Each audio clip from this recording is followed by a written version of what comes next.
Every week, the Payne family cuts straight to the real financial story. The one question, Bob, everyone's asking is, are we in an artificial intelligence bubble? You've been through boom and bust. What do you think? No hype, no myths. Just what actually matters to your money. Does feel very similar to what we experienced in the 90s. Where are we, though? Are we in 1995, 1997, 1999? Listen to the Pain Points of Wealth on the Red Apple Podcast Network. Sunday morning. With us today is Paul Zuber, and he's the Executive Vice President of the Business Council of the State of New York, representing 3,000 businesses, and he gives us the pulse of what's going on in New York State. And, well, Paul Zuber, what the heck is going on? Well, you know, John, the governor released her budget this week.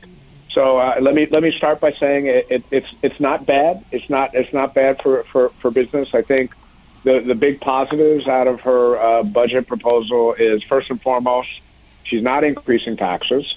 I think that's a big issue. I think not oddly enough, but I think she listened to the business community because, as you know, several months ago we came out with something called the Blueprint for New York, where we surveyed all these business leaders throughout New York State, and the big thing that everybody said was a problem was regulations. We're an overregulated state. It's costing us money. That cost is impacting affordability. So to the governor's credit, she has put in some things where CEQA reform to make it easier to build in New York State.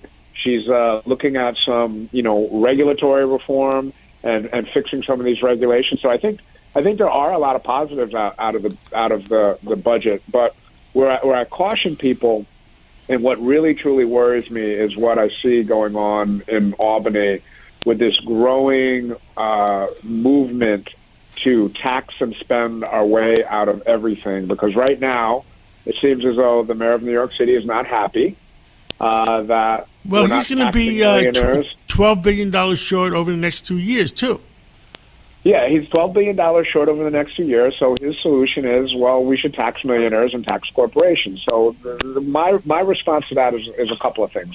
First, why should somebody or a company that lives in Syracuse, New York, or someone who's making over $1 million that lives in Nassau County, why should that person be required to fund a hole that exists in New York City? Because that's what will happen. You can't just tax, you raise the corporate tax, you're raising the corporate tax on everybody. If you raise the income tax, you're raising it on everybody. So that's number one. But number two, I think there's more of a fundamental issue, which is if you raise taxes, whether you raise taxes, personal income taxes on millionaires or corporate taxes, you are ensuring the death of New York State, right? There are study after study has shown that people are leaving New York State.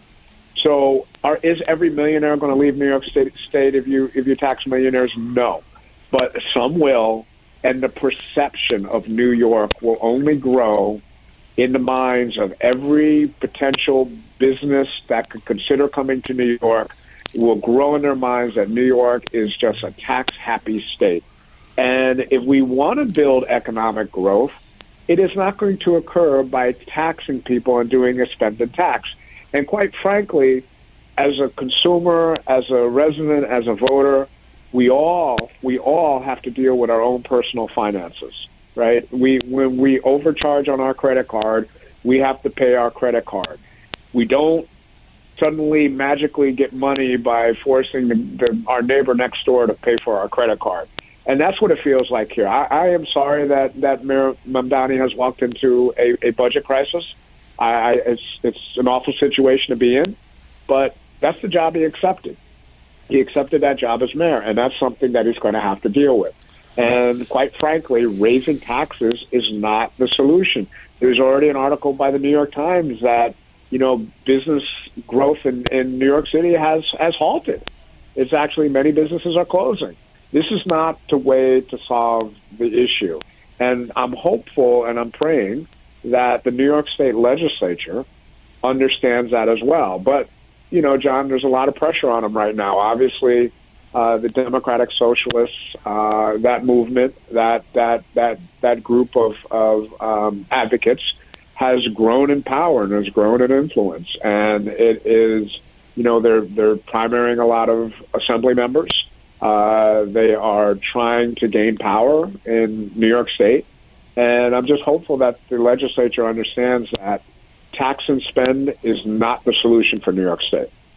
Well, Paul Zuber, thank you for coming on this Sunday morning, and thank you for the update. I pray for New York City. I pray for New York State. I love the city. I love the state. And I hope they work it out so people stay in New York, not leave New York. I agree, John. Thank you. Thank you.